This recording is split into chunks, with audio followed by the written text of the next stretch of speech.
Hi everyone, welcome back to my channel. This is Josie's Point of View, where we focus on human nature stories from the Carolinas and beyond. Today it's Wednesday and it's April the 10th, 2024. Thank you so much for tuning in. If you're new to my channel, I want to thank you so much for stopping by. I hope you find the information here to be informative. And if you're a returning viewer, by all means, thank you for coming back. I always say the tide changes so frequently on these YouTube streets. So you always have to acknowledge where your support comes from. And I want you to know I sincerely thank you for your support. Feel free to like and to share this video. And don't forget to subscribe. And our story today comes from Fort Liberty here in North Carolina. Take a look at the headline. And it reads, Fort Liberty Sergeant Major charged with smuggling meth across the Mexican border. I'll provide you with a summary here, and as always, I'll place links to a few of the full articles in the description box. Well, this is another video that highlights the alleged role military service members from North Carolina are believed to have in bringing illegal drugs into our community. And yes, we're talking about illegal drug trafficking and the military all in the same sentence. Now, last month we addressed one conviction and sentence. That was the sentence of a service member who received approximately, I believe, 20 years in prison, and that case was from earlier this year. Now, and this is another case from Fort Liberty, making it the second case from the same base this year. Now, this video highlights what appears as a shocking revelation.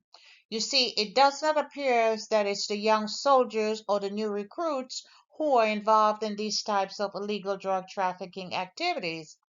It appears to be the seasoned individuals, those service members who are in leadership position, and it's a very, very disturbing trend. So today's story is about a Fort Liberty Sergeant Major who is facing some serious charges relating to the trafficking of meth and some other illegal acts as well. And he's scheduled to have a military court martial in about 2 weeks. Now, I saved this story because I wanted it to coincide with the upcoming court martial because many times I don't go back and do follow-up stories, but this topic is just too important to overlook. And I decided, since the trial date isn't a matter of days, just about 2 weeks away, I decided to make this my featured story of the month. So let's go ahead and let's get started. And the focus of today's video is on Sergeant Major George Garcia, a senior non-commissioned officer assigned as the career counselor at Forces Command on Fort Liberty here in North Carolina. Sergeant Major Garcia is a native Californian, and according to his LinkedIn profile, he wrote that he has been in the Army since 1994, and that makes him a service member of 30 years this year, 3 decades. And as I already mentioned, he's facing some serious charges related to trafficking of meth. And the sergeant major, he has been in confinement since June of last year as he awaits his court martial in a few weeks. So let's begin with a synopsis of a summary, and this is from one of our local newspapers. You see the heading, and it reads, a senior non-commissioned officer based out of Fort Liberty, North Carolina, faces numerous charges tied to a years-long scheme to smuggle methamphetamine across the U.S.-Mexico border. Military prosecutors say Sergeant Major George E. Garcia, the career counselor for U.S. Army Forces Command or FORSCOM, made numerous unauthorized trips abroad between 2021 and 2022, smuggled meth, lied to his unit about his whereabouts, engaged in fraudulent charges on his government travel cards at a nightclub near the Pentagon, and coordinated the drug activities with gangs online. That's a synopsis for you. And it's possible that Army CID and other agencies involved in drug enforcement, that they had Sergeant Major Garcia under surveillance for quite some time. It was reported that he was apprehended in May of 2023 in a California town bordering San Diego, and apparently authorities found him with illegal drugs that he had transported back from Mexico. They found him with approximately 24 pounds of methamphetamine in his possession.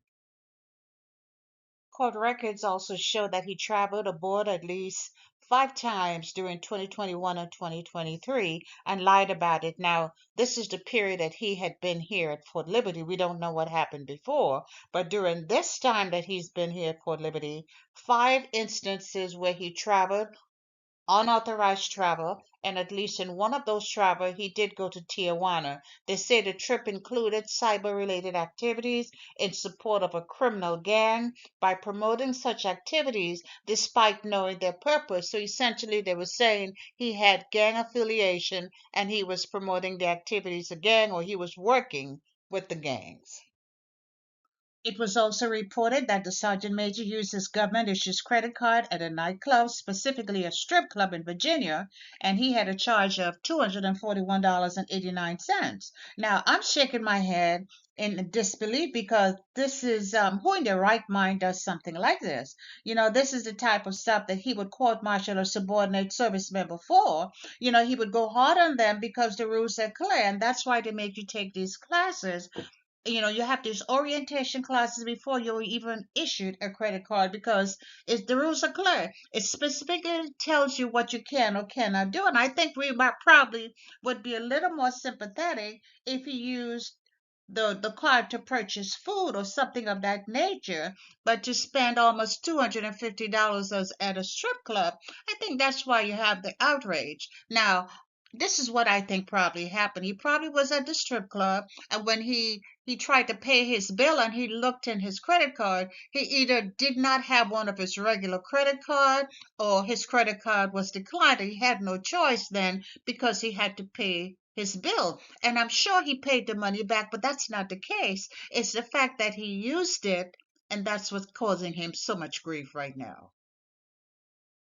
And we are always trying to understand motives or what was going through an individual's mind when they engage in certain behavior. So here I am wondering if this is a case of the sergeant major just being reckless because of his rank, maybe because no one was really looking over his shoulders, or maybe he felt comfortable breaking the rules. I'm sure he was probably making plans to get out of the military after all. He did have 30 years of service, so maybe he was no longer playing the Army's game. Maybe he was just counting down the final days, and he felt invincible. He felt he could not be touched. What other explanation could there be? I'm asking, you tell me because I simply can't figure it out. So, as I already mentioned, Sergeant Major Garcia has been in military confinement since June of last year. And I also mentioned he has a court martial scheduled in a few weeks.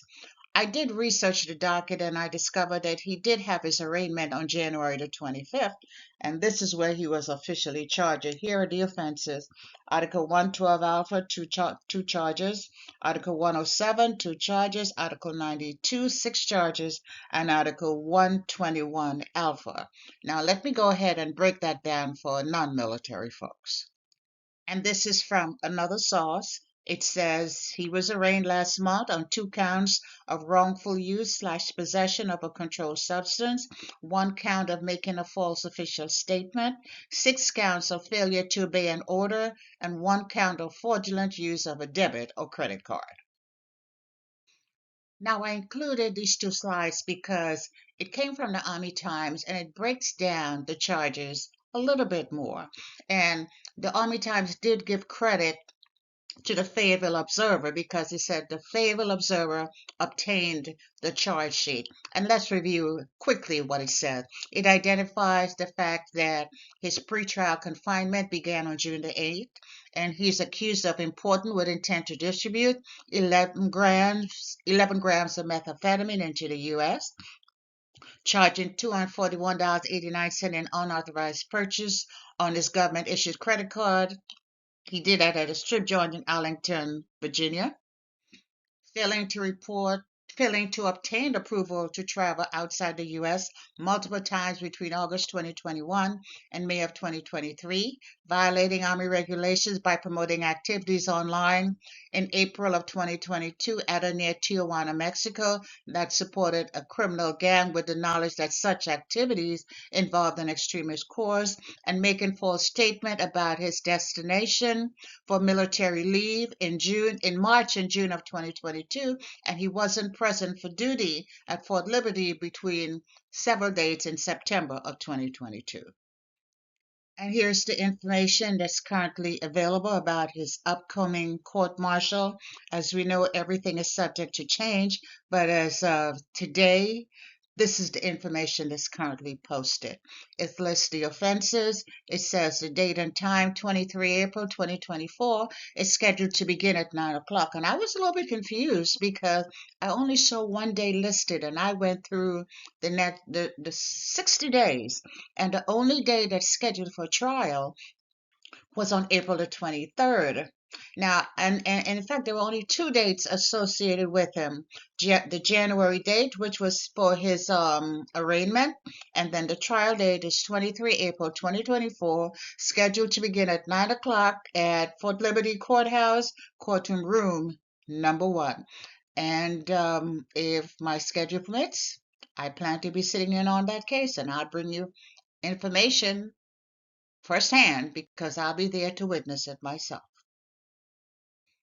You have to admit that this is a tragic case. It's very sad. It's very embarrassing as well for the Army, for the families that are involved, and I'm sure there are many families who are involved. And God forbid they're able to tie drug trafficking with anything that has already happened to soldiers on the post. I hope that never happens. But nonetheless, he's entitled to a fair trial. And my next video will be the coverage on the court-martial of a sergeant major. And that's all I have for you right now, but feel free to leave me a comment below and let me know what you think about this video, and by all means, feel free to like it and to share it. And if you haven't done so already, I want to invite you to subscribe to my channel by clicking on that red subscribe button. It's on the bottom right-hand corner of your screen. And if you click on the bell that looks like just like this one, that's the notification bell. If you click on that notification bell, you'll be the first to know whenever a new video is uploaded. I thank you for watching, and I'll talk to you soon. Bye.